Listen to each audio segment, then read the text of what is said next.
Dear students, welcome to EPG Pathshala.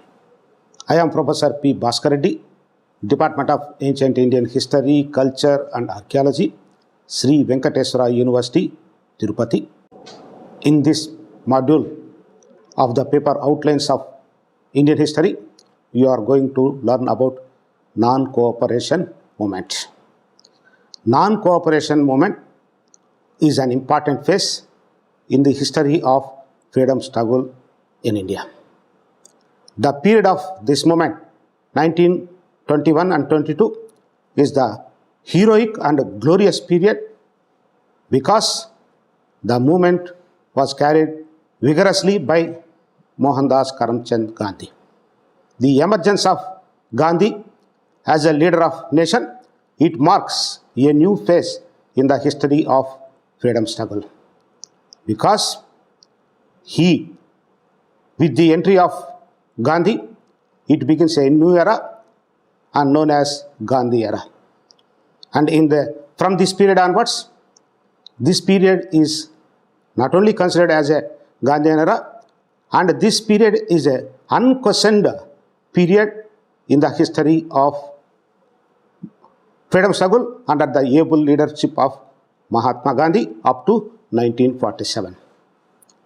However, this module is designed to understand the freedom movement from the point of when the Home Rule came to an end and up to end of non-cooperation movement with the objectives of national movement after the Home Rule movement, emergence of Gandhi as the leader of national movement, the factors leading to the non-cooperation movement, the concept of satyagraha or violence and non-cooperation proposed by Mahatma Gandhi, the main features and progress of the non-cooperation movement, and the end of non-cooperation movement and its results in the progress of the freedom movement.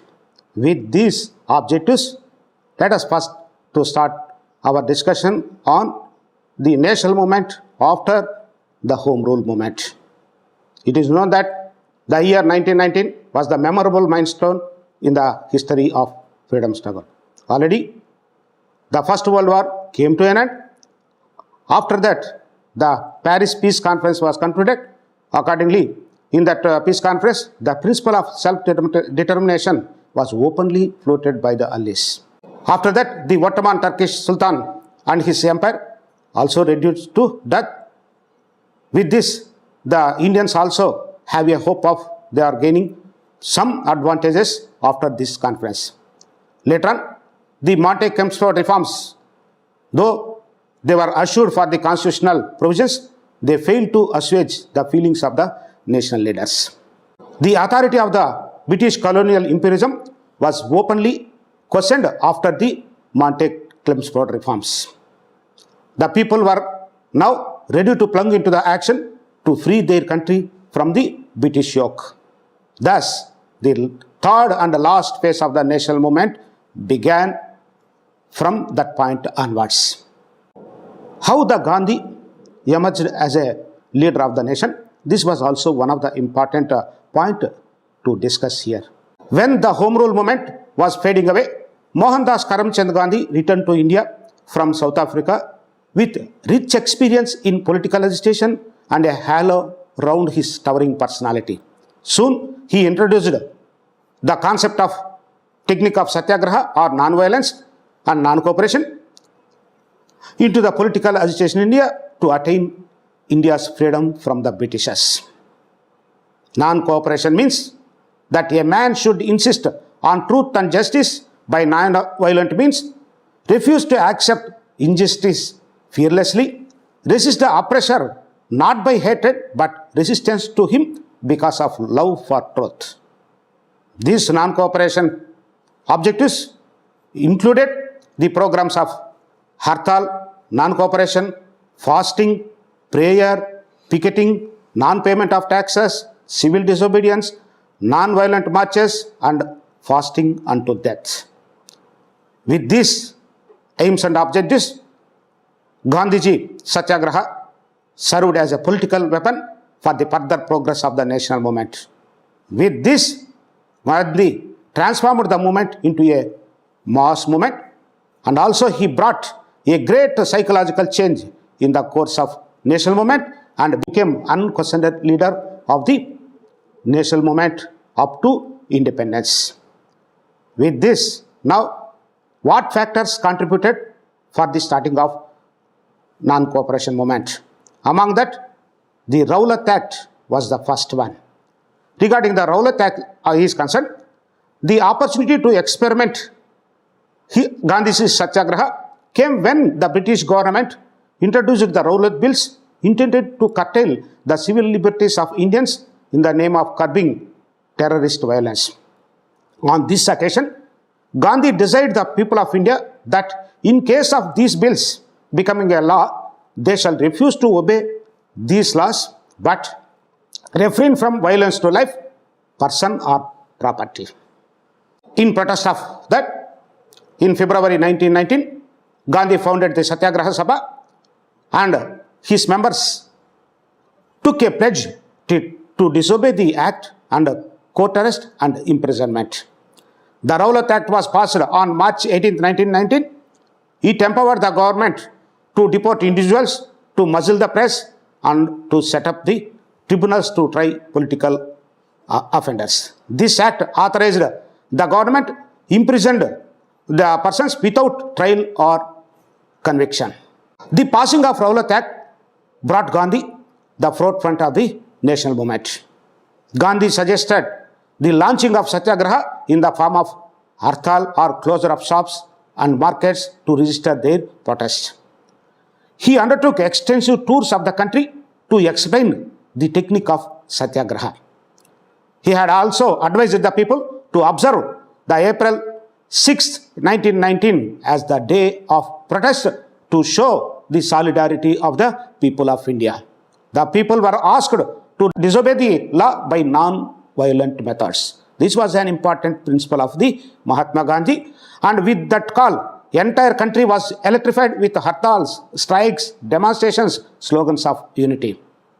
Though the entire day was passed off peacefully, there were disturbances in Punjab and the government repressive policy led a massacre. When the protest movement was going on very peacefully as per the call of Mahatma Gandhi, one worst incident occurred in Punjab, that is Jallianwala Bagh tragedy.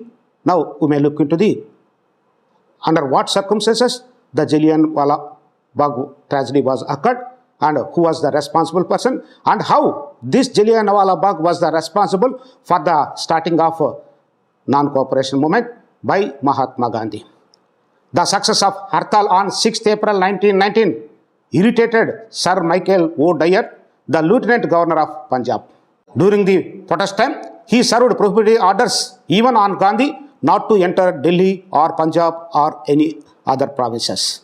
Then, on 10th April 1919, he deported Dr. Kichlev and Dr. Satyapal of Amritsar for making preparations for the Congress session at Jallianwala Bagh. Thousands of people assembled there. It resulted in violent incidents in many parts, but the worst happened in Amritsar. A huge meeting was held on 13th April 1919 in Amritsar at Jallianwala Bagh, defying the government's prohibitory orders against the repressive policy. When the meeting is going on, Dyer ordered his troops to fire upon the unarmed crowd without any warning. Thus, thousands among the gathering were either killed or wounded, where they have no escape from that meeting point. After the incidents of Jallianwala Bagh tragedy and the death of thousands of people, the news spread like wildfire throughout the country and protests poured in various parts of it.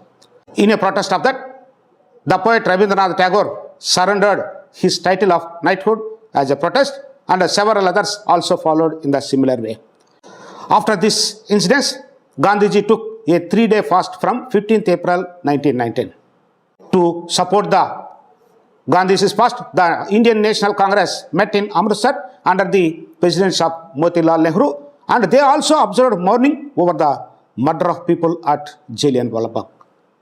Later, under the pressure of the public demand, the government appointed Hunter Committee to inquire into the firings of the Jallianwala Bagh. Meanwhile, all the political prisoners were released so as to ease the atmosphere for the reception of Montague claims for reform. Thus, the Jallianwala Bagh incidents paved the way this type of large-scale protest and mobilization of the country into the freedom movement, and this was the beginning of inspiration for the further protest movements in India. Now we may discuss about the Khilafat movement and its history and how the Khilafat movement was started and joined in the national movement. A new stream came into national movement with the Khilafat movement in the year 1919. Because after the First World War, the British government abolished the title of the Khalifa of the Sultan of Turkey. This abolition injured the feelings of the Indian Muslims who regarded Khalifa as the religious head of the Muslim world. Therefore, all the Muslims expressed their resentment and started the movement known as Khilafah movement under the leadership of Shaukat Ali and Muhammad Ali, popularly known as Ali brothers. Regarding the objectives of the Khilafat movement are concerned, their primary demand was that the British should in no way interfere in the affairs of Muslims and to restore the title of Khalifa to the Turkish Sultan. In progress of it, All India Khilafat Conference was held at Delhi in November 1919, and they decided to withdraw all cooperation if their demands were not met by the British government. The Muslim League nationalists gave full support to the Congress and its agitations also. Thus, Muslims also joined in the national movement under the leadership of Mahatma Gandhi. The Congress leaders, including Tilak Gandhi, viewed the Khilafat agitation as a golden opportunity for cementing Hindu-Muslim unity and win over the Muslims for the cause of national struggle. Meanwhile, the government had refused to annul the Rowlatt Act, to express regrets at the happenings of Jallianwala Bagh tragedy, or restored the title of Khalifa. In protest of that, when the government refused to give any assurances and refused, in June 1920, an all-party conference was held at Allahabad and approved the program of boycotting of schools, colleges and law courts. Thus, the non-cooperation movement was begun, and now we may discuss about the non-cooperation movement, its objectives, its programs, its progress past. Then its results, and it can be discussed in the next point. Regarding the non-cooperation movement is concerned, Gandhiji formally inaugurated the non-cooperation movement on August 1st, 1920. The Congress, in a special session held at Calcutta from 4 to 8 September 1920 under the presidency of Lala Lajpat Rai, supported Gandhiji's plan of non-cooperation. The non-cooperation resolution of the September 1920 advised the people to follow these programs, mainly to surrender officially confirmed titles and honorary offices, boycott of all official and attending government functions, boycott of the elections to all the representative bodies, to withdraw their children from government and aided schools and colleges, to boycott law courts and legislatures, to refuse service in Mesopotamia, to boycott foreign goods and promote Swadeshi.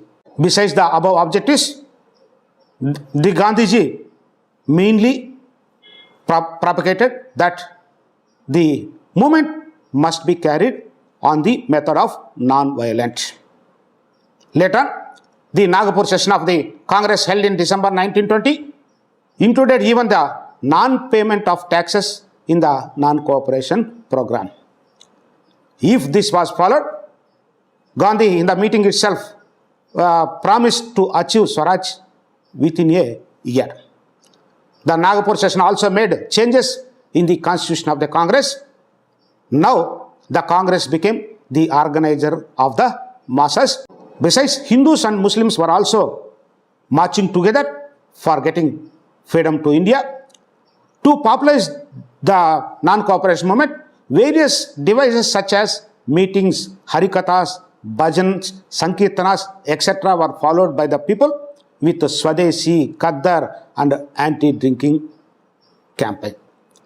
In the promotion of the non-cooperation movement, besides the leaders, the press also extended its support for the propagation of this movement in a wider part of India. Even it reached among the masses through their writings.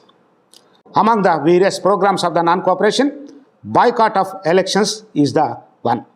Accordingly, the leaders started the boycotting of elections, which conducted as per the Monte-Chelmsford reforms. Particularly, the Andhras boycotted the first elections under the Act of 1919 to the Madras Legislative Council held in November 1920. The voting pattern which conducted in that election indicates the impact of Gandhi's message of non-cooperation and boycott of elections. Since the Andhra Congress boycotted in the elections, the Justice Party got majority and formed the ministry in Madras Presidency as per the provisions of Monte-Chelmsford reforms. Then, the important achievement in the progress of the non-cooperation movement is the All India Congress Committee met at Vijayawada during 31st March and 1st April 1920 in Andhra Pradesh. In that meeting, they also decided to collect 1 crore rupees for the Tilak Samaj Fund and for the progress of the national movement. One significant event of this meeting is, during this Congress session, Pingali Venkayya of Andhra designed a tricolor flag for the Congress. Later, with some modifications, it became the national flag of India. After the Congress session, to propagate the cooperation movement, Gandhi undertook a tour of southern India and addressed thought-provoking meetings. He delivered speeches particularly on Kaddar, Swaraj, Swadeshi and temperance, which were the core programs of the non-cooperation movement. Gandhi also sent a wire message in 1921 to the people of the ceded districts that they should concentrate on Swadeshi and boycott. His tour strengthened the non-cooperation movement and also encouraged them to organize a program of boycott of Prince of Wales when he visited Bombay on 17th November 1921. When the Prince Wales visited India to inaugurate the reforms of 1919, he found all cities observing hartals and closure of foreign hotels. Besides the above programs, the leaders also conducted hectic campaign tours throughout the country and enlightened the people into the non-cooperation program. Another important program of the non-cooperation movement is boycott of law courts and to protect the justice to the Indians. Another important program of the non-cooperation movement is boycott of law courts. This was observed by lawyers of the various parts of the country in protest of the movement, and they extended their cooperation in this method. So there was an overwhelming response from the lawyers, judges who established their own courts for the propagation of their ideals. Prohibition of liquor. It is also one of the important program of the non-cooperation. Gandhi also considered the prohibition of liquor as essential for the self-purification and moral well-being of the society, where it was included in the program. This anti-liquor program is called as temperance movement. The anti-liquor program included propaganda conferences, especially attempts to hinder the prospective bidders from bidding at sales of arak and toddy shops and picketing them.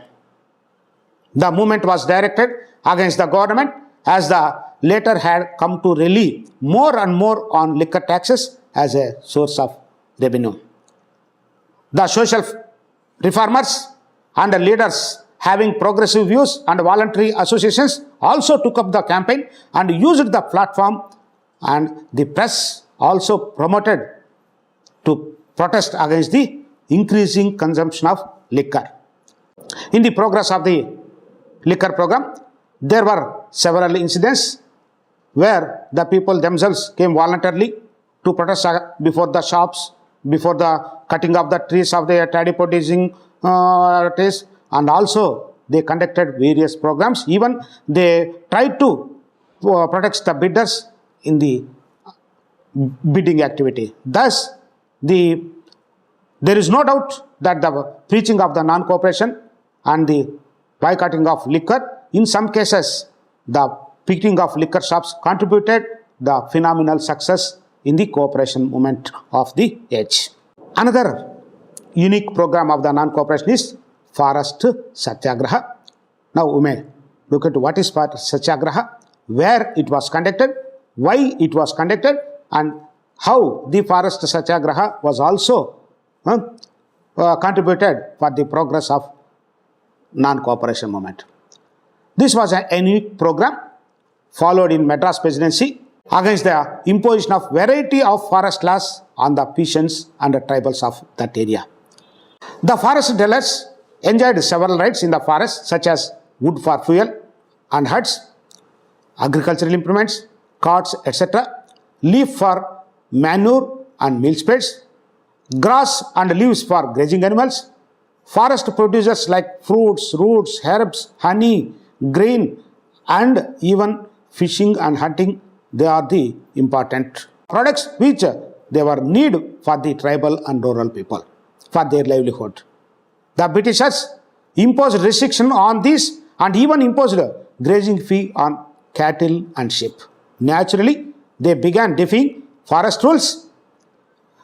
The British continued to look upon the forest dwellers as robbers, while the dwellers considered the forest administration as of the aliens, unjust and corrupt one. The Palanadu Satyagraha was an important incident occurred during the course of non-cooperation movement. The people of Palanadu region expressed their resentment towards the repressive officials by following social boycott of them from attending any duties.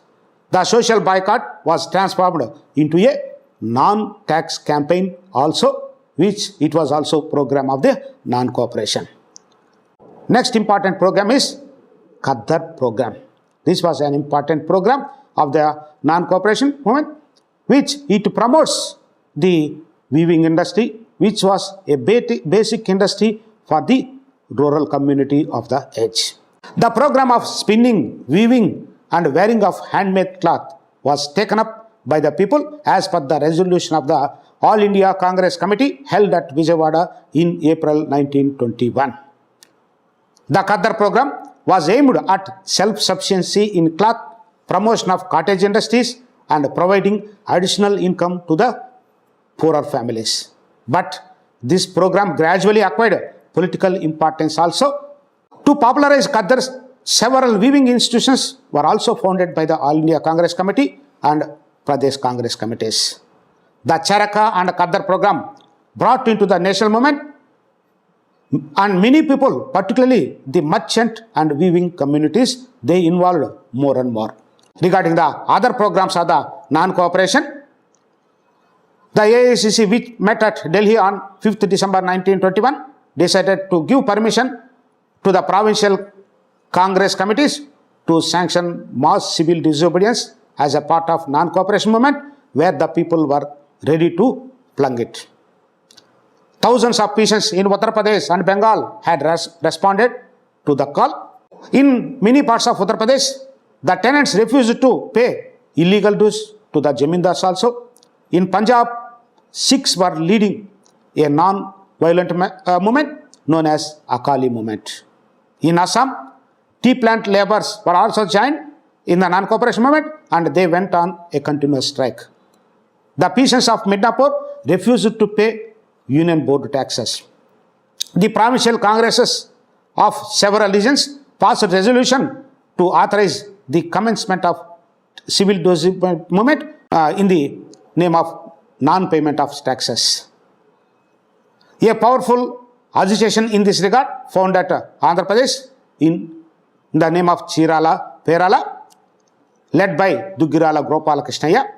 The whole population of Chirala town refused to pay municipal taxes and moved out of the town by leaving their houses. All the village officers also resigned in Pedanandipadu of Guntur district in protest of their own problems. The no tax campaign of the village officers attracted the peasantry, particularly of the Pedanandipadu. They even refused to pay the taxes and joined with the village officers. Press also gave a lot of publicity and contributed for the growth of political consciousness among the people in various parts of the provinces held by the British government. Up to this point, we have discussed the national movement from the suspension of the Home Rule movement in the year 1917, and it continued the what factors contributed to the emergence of Gandhi as a leader of the national movement, the factors contributed for the starting of the non-cooperation movement, and also various programs of the non-cooperation movement propagated by Mahatma Gandhi, and the support of Congress in the progress of this movement as a mass struggle, and various incidences and also events of that matter. Now we may shift our discussion why and how the non-cooperation movement was suspended, under which circumstances this non-cooperation movement came to an end. As the non-cooperation movement was making steady progress, the government increased repressive measures and tried to curtail the activities of the non-cooperators through various methods. The people were lathi-charged, beaten in public places, fired upon and sent to the jails. As a result, there was widespread protest against the government measures against the non-cooperators and the press. Particularly on 1st February 1922, Gandhi announced that he would start the civil disobedience movement from Bardoli unless the political prisoners who were arrested in the movement were released and press freed from the government control within 7 days. With this announcement of Gandhi, the mood of struggle was soon transformed into retreat. At the same time, there occurred a violent incident in Chauri Chaura, a village in Gorakhpur district of Uttar Pradesh. On 5th February, a large portion of 30,000 peasants were fired upon the police. Infuriated crowd, they also attacked and burnt police station and causing the death of 22 policemen in that clash. After that, Gandhi felt sorry for the violent incident, and also it convinced him that the nationalist workers had not yet properly understood the practice of non-violence, because the non-violence now turned as a violence because of the Chauri Chaura incidents. Later, he believed that the British would be able to crush easily the violent movements. Therefore, Gandhi decided to call off the non-cooperation movement. Accordingly, the Congress Working Committee, with the initiation of Gandhi, met at Bardoli on 11th and 12th February 1922 and passed a resolution to abandon the civil disobedience movement program of the non-cooperation movement and opt for a constructive program. The Bardoli resolution stunned the nation. It had a mixed reception among the various nationalists, particularly Subhash Chandra Bose called it as a national calamity. M.N. Rai, another leader, saw in it weakening of leadership. Some nationalists considered it as curbing of mass initiative. Later on, Gandhi was arrested on 10th March 1922 on charge of sedition and sentenced to a 6-year imprisonment. Of course, he was released after 2 years because of his illness. Thus, the glorious chapter in the freedom struggle came to an end abruptly in 1922. With this, now we may shift to discuss our observation on what was the results of the non-cooperation movement as a summary. It is said to be that the non-cooperation movement failed to achieve success. However, it succeeded in making the Congress movement a grand success. It commanded the support and sympathy of various sections of the Indian society. As a result, the anti-colonial ideology also penetrated even into the grassroots, that is the villages. This non-cooperation movement particularly brought unity and solidarity among the Hindu-Muslim communities. Besides, it had given impetus to socio-economic reforms such as eradication of untouchability, prohibition of liquor, revival of home and village industries, defying of forest regulations, etc., which was a new type of programs included in the national movement. It also brought tremendous political awakening among the masses and various classes of the society. Particularly, one important event is the women who so far not involved in any programs of the national movement, now women had drawn into the program. The ordinary people no longer feared the British in the way they did in the past. Faith in the justice and free faith of British government was shattered and a blow was struck at its prestige. The people got ready for any amount of suffering and sacrifice to win Swaraj. That is the results of the non-cooperation movement.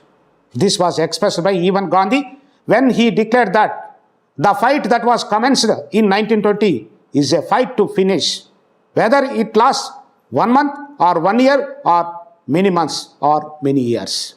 Thus, the non-cooperation movement set a stage for the future strategy of national movement. With this discussion, though it is not in elaborate but in comprehensive and concise, I hope you may understood what is the non-cooperation movement, why it considered as a new phase in the history of freedom movement, and the role of Gandhi and various programs that carried during the non-cooperation movement to reach that movement up to the grassroots level. For many details, please go to the e-text and other component parts. Thank you.